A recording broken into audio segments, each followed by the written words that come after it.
I'm here with Senator Judd Gregg, the Republican of New Hampshire, member of the Banking Committee, and as you said, also a guest columnist on Bloomberg News this week. So thank you, first of all, for that contribution. I appreciate you running the op-ed piece. We appreciate it. We'll get to the issue of derivatives in just a second, but I want to get your take, if I could, on what happened at the White House today.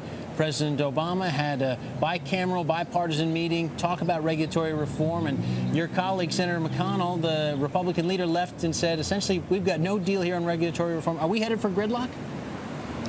Well, we shouldn't be. Almost every issue that's really substantive and significant on the issue of regulatory reform, we had basically an understanding on the outlines of how to reach agreement, whether it was resolution authority, whether it was systemic risk issues or regulatory oversight, whether it was derivatives or whether it was consumer protection. In the Senate, there was very much of a bipartisan effort to reach agreement on all those things, and we were pretty close on most of them.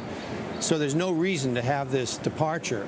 But what I think's happened here, and I think this is actually what happened. Somebody at the White House, some political operative at the White House said, hey, this is a winner for us to try to cast the Republicans as pro-Wall Street and us for the populace, a populist position, take a populist position on this. And so we don't want to move forward on these agreements. We just basically want a political battle. And that happened about 3 weeks ago. And in the last 3 weeks, there's basically been no movement from the people who were negotiating in faith, and at least in one instance, where Senator Lincoln and Senator Chambliss had essentially reached agreement on how you're going to handle derivatives relative to commodities, the White House pulled her back, and now she's come out with a brand new bill, which is pretty far out there and pretty difficult to take as being something that'll work. Let me get to derivatives in just a second, but the response from the White House is, and we heard it even from some of the advisors, Austin Goolsbee, they're not sure Senator McConnell's read the bill. They would argue that this bill, Senator Dodd's bill, incorporates many of those ideas that you talked about that were worked out through the course of bipartisan negotiations on the subject even of winding down large financial firms to prevent someone from being too big to fail. They haven't read the bill then. If you go to the language which was agreed to, and that's a good one to choose because there was basically agreed language between Senator Corker and Senator Warner on resolution authority and how you end too big to fail. The Dodd bill departs from it substantively and at all sorts of points. And if you talk to Senator Corker, and I suspect if you talk to Senator Warner, they'll say, yes, that's true. How far apart are you really? You've been in the middle of these negotiations. You've been working on the derivatives component, many of the other components, the Fed's role in all this. Can this be salvaged? Well, substantively, we're not far apart at all. Politically, obviously, we are. I mean, for some reason, the White House has decided to make a political stand. They want to, take on Wall Street and be the populist voice. They've got a Huey Long strain. They've decided to rally around the flag of populism, but it's not constructive to the country. And basically, it will undermine the ability to get credit on Main Street. This is really about Main Street, and this will undermine the ability of people on Main Street to get credit if you basically disrupt the entire financial industry over a desire to get a political win. Well, let me ask you about the derivatives component of this, because, again, you've been involved in these negotiations. Senator Lincoln's proposal, as we understand it, would send most, if not all, derivatives trades onto exchanges. You think that's a bad idea? Tell me why.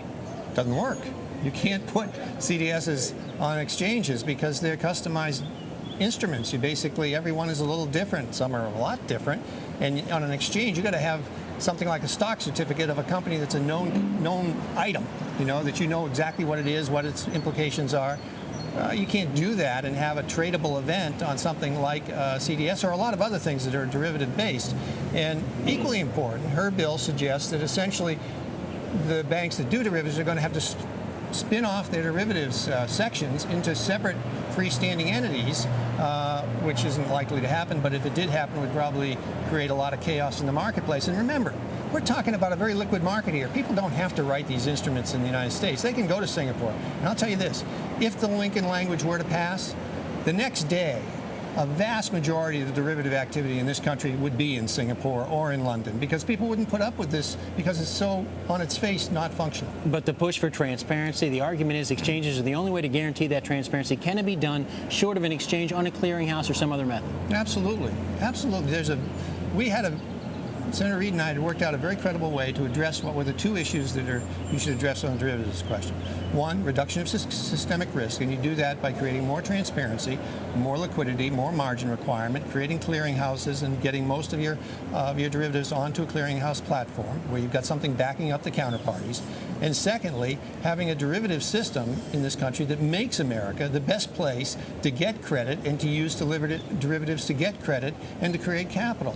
We should not be weakening our capacity as a nation to produce credit and capital by creating a derivatives regime, which is essentially going to push derivatives offshore when you can make them sound, safe, and reduce the systemic risk dramatically by doing it the correct way. Let me just ask you finally, there's the Senate needs 60 votes to get anything done. Obviously, there are 59 Democrats ready to vote potentially for this legislation.